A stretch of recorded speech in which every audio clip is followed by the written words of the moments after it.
but it's a true honor to be here today, to be involved in this as part of the history behind one of the hardest times in our country's history, where brothers fought against brothers, sisters. We're left with no brothers. The entire country was torn apart. We've seen people starving to death, people dying left and right. No nobler cause than we have for civil rights. My name is Jim Odell. I'm the camp commander for Private George W. Thomas, Camp 1595 in Fort Pierce, Florida. Private George W. Thomas went off to war right after down to Fort Pierce, Florida, and became a cobbler, where he worked until almost his 97th birthday. He passed away. There's over 1,000 family and friends that he met in his lifetime. He's buried in Hillcrest Cemetery there in Fort Pierce, Florida. And I also had the privilege of being the brigade commander for the 12th Brigade. Don Young asked me if there's a name for the brigade. I asked Mr. Wesley Frank, who was the former commander of our camp and the brigade commander. He says, no, not that I know of. So I chose the name Colonel Lang's Defenders, because Colonel Lang was in charge of the Florida Brigade, headed off to take 11,000 men with him to go fight for the Confederacy. 4,265 of them did not return. Private George W. Thomas and our friend Mr. Henry Parker out here were some of those survivors that came back to have a great life. 185 years ago, Henry Louis Parker was born into this County, Florida. He served in the First and Second Seminole War in the Company B with the 5th Florida Infantry Confederate Army. In April 1862, he served on a detailed or detached service as a wagoneer.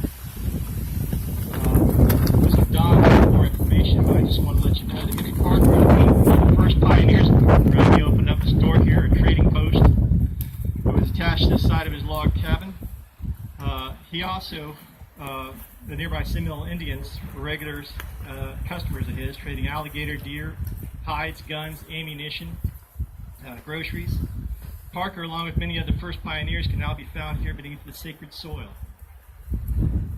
Although you can see by all these crosses that many of them are veterans interred here from many backgrounds and several different wars, our soldier answered the call to defend his state against enemies foreign and domestic.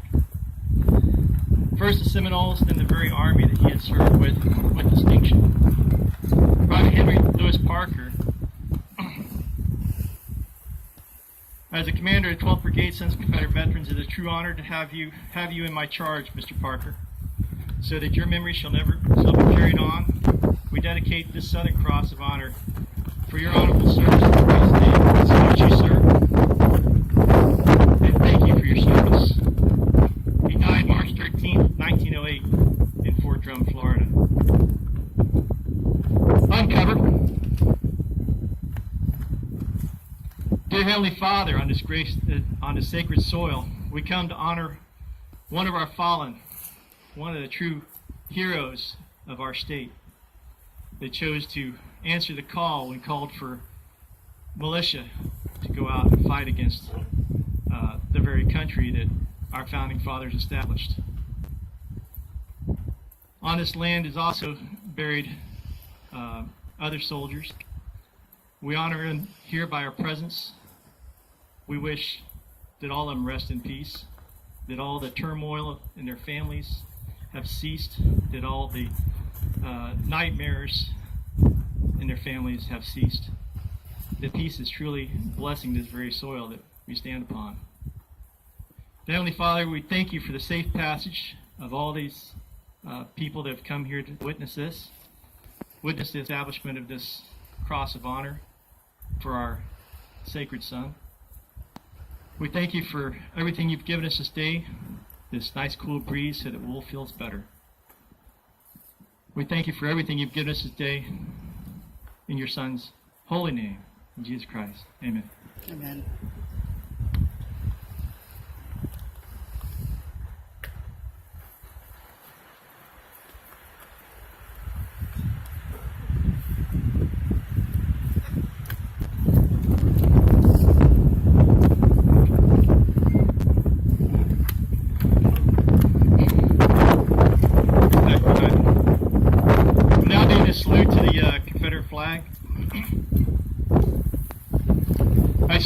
Confederate flag with affection, reverence, and devotion to the cause for which it stands. And then the charge. To you, the sons of Confederate veterans, we submit the vindication of the cause for which you fought.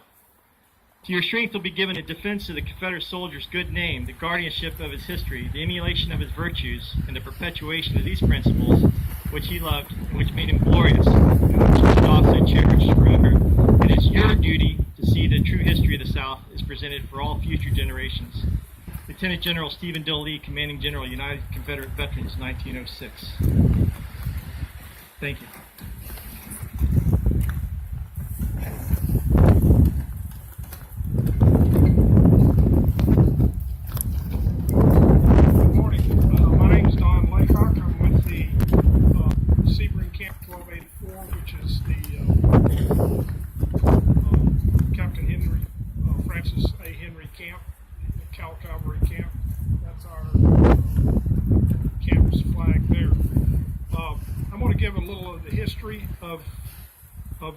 History of the Iron Cross. The Iron Cross that we'll be unveiling here shortly at the gravesite is a memorial marker and was designed by the Sons of Confederate Veterans, and it is similar to the United Daughters of the Confederacy's Southern Cross of Honor, which was a medal that was awarded to the Confederate soldier. The Iron Crosses, they're placed on the grave of a Confederate soldier. It's fashioned after the Maltese cross, which is a religious cross, bearing on one side a garland Confederate battle flag and the letters CSA for Confederate States of America, and on the other side with the Latin inscription Dio Vindice, which is calling for God's favor or vindication by God. It is a religious cross. This marker is a way to give the survivors and the families of the deceased soldiers who fought in the Confederacy a medal of honor for their service and remember the heritage of their families. From there, I'd like to go into the sword, the kepi that you see in front of us here, and the history of the sword. The sword and the kepi is. We're gathered here today to honor our Southern heroes and I might say our Southern way of life and heritage, which is being lost daily. The Confederate soldiers, they served honorably in the Army of the Confederate States of America. They exemplified selfless service for the Southern cause by overcoming overwhelming odds, harsh weather, hunger, while defending our Southland. Today, the simple influence of the million will honor their memory. The sword symbolizes the weapons used on the battlefield. It is out of its scabbard, ready to be used, but no more will the sword be used to straighten the line of battle or take a life. Today, it's thrust into the ground to honor their final resting places. The kepi is placed atop the handle of the sword. It's the soldier's hat. It shaded his face from the sun, shielded him in the rain, and gave him warmth in the cold of the winter. This gray kepi symbolizes the uniform he wore. He has performed his duty. His battles have been fought. We know this because his sword and kepi are placed here. He will never leave them until he has completed. He would have never left them until he completed his duty. They are gone, but they are not forgotten. And this requiem was developed by a compatriot, Jim Davis of St. Augustine. Now, we'll now do the ringing of the bell.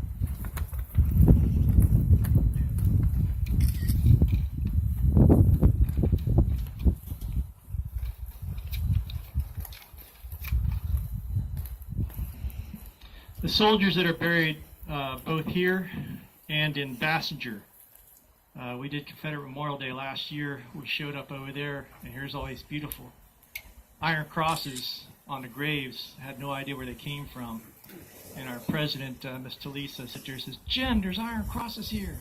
And I was like, "Where?" She's like, "Right there." I was like, "I wonder where they came from." And then I found out through Mr. McIntyre, Mr. Don here, where they came from.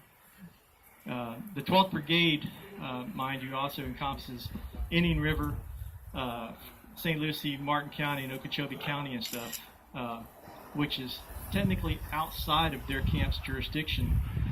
They contacted me and stuff because they wanted to do this, and our camp really didn't have the funds for it. And I was like, "Sure, this is anything we can do for our veterans, is a great thing." So today we're not only honoring Mr. Parker here, but also honoring veterans that are buried over in Bassinger, which he also told me there's another one over there. Ready when you are, sir? Henry Lewis Parker, Private, 5th Florida, Florida Infantry, Company B, CSA, buried in Fort Drum Cemetery. Born 15 April 1832, died March 13, 1908. In Bassinger Cemetery, Shadrach Meshach Chandler, Captain Henry, Company A. William Lauderdale Underhill, Captain, Henry's Company, Company F. Matthew Underhill, Captain Henry's, Company A. Jeremiah Walker, Confederate States Army. Abner Wright, Captain Calls, Florida, Infantry. This concludes the ringing the bell ceremony.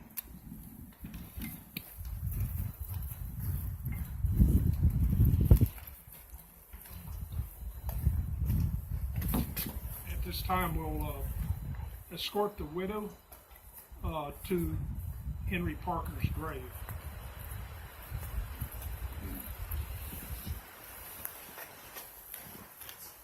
I'll give her the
At this time, I want to add a little more of the history of Henry Parker. Some of it may be repetitive. He was born in Columbia County, Florida in 1832.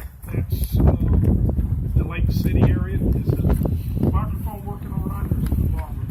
It's okay. Both are.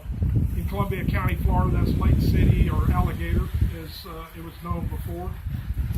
Shortly after his parents moved down from North Carolina, he served as a private during the Seminole disturbance from August to October of 1849. That would be the Second Seminole War. John Parker applied for bounty land for Henry Parker based upon his father, Luke Parker's service in the Second Seminole War and the War of 1812. He received 160 acres under warrant number 2408 and later received another 80 acres of bounty land for his own service in 1849. In 1855, Henry Parker was elected sheriff of Hillsborough County. Hillsborough County at the time ran from the Manatee River on the south over to the Peace River, and then north up to around the Brooksville area. Beyond the Peace River was Indian country at that time. This was prior to the Third Seminole War. Henry enlisted as a private at Fort Brooke, which was Tampa, on the Hillsborough River. In February of 1858, he served in Captain Johnston's company of the Florida Mounted Volunteers in the Third Seminole War. He was mustered out at Fort Brooke in May of 1858. To get the land at the time, the government was wanting to homestead Florida.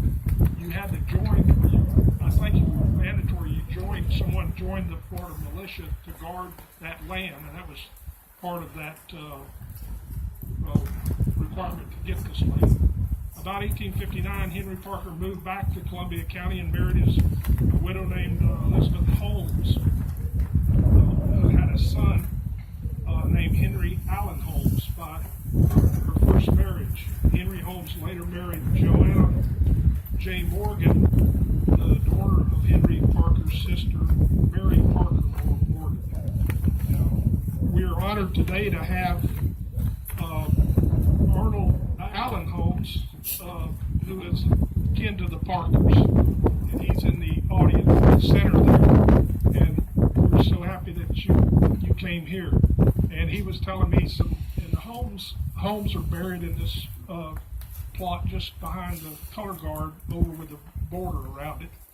And he was reading about history that's interesting to me. Henry Parker enlisted as a private at Lake City, Columbia County, in Company B, the 5th Florida Infantry, the CSA, on April 1862. He served on a detailed or detached service as a wagoneer. He was home on furlough at the time of Lee's surrender at Appomattox. Henry Parker and his family moved south to South Florida, which is not the South Florida we know today, in Brevard, what was then Brevard County, in 1870. He settled at Bluff Hammock on the Kissimmee River, and 2 weeks ago I went down to Bluff Hammock, and there ain't nothing there but alligators right now. So we later moved on to the Bassinger area, and we couldn't make it to Bassinger because of the government, and remained there until 1874. Henry moved in 1878 from Lakeview to Fort Drum, which was the site of the military post, and we'll talk about that a little later. And Henry Parker, his stepson Henry Holmes, elder Joel Swain, was a primitive preacher here, and we'll talk more about the Swains shortly. And they were the first permanent settlers at Fort Drum. Also here, the Indians started coming back up. The Seminoles Cow Creek Seminoles started coming back up out of the Everglades, and he traded with them for hides, cootie, and other supplies. Henry Parker served as a representative from Brevard County in 1881, 93, and 1899 sessions. He helped draw up the 1885 Florida Constitution and signed a document. Henry Parker was appointed first postmaster here in Fort Drum. He was served for 8 years. He was reappointed again and served for 7 years up till 1907.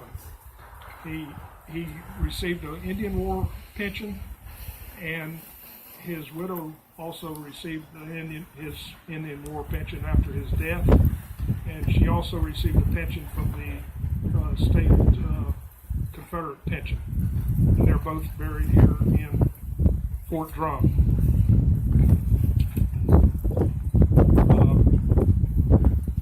We're now going to do the last strength ceremony, and I'll read the history of that. The canteen last strength ceremony. As the War of Southern Independence wore on, the gallant soldiers of the Confederacy were deprived of many of the supplies needed to defend their homes. Often they fought in tattered uniforms and worn-out shoes with minimal food. During that time, the Band of Brothers concept emerged. The soldiers pledged to share everything they had, even down to the last drop of life-giving water in their canteen. The canteen ceremony recalls that pledge of sharing as each member of the color guard takes a tiny sip from the same canteen. The water from the canteen is then poured on the grave of the soldier, being memorialized, linking the departed soldier with those of the color guard, pledging, "You are not forgotten."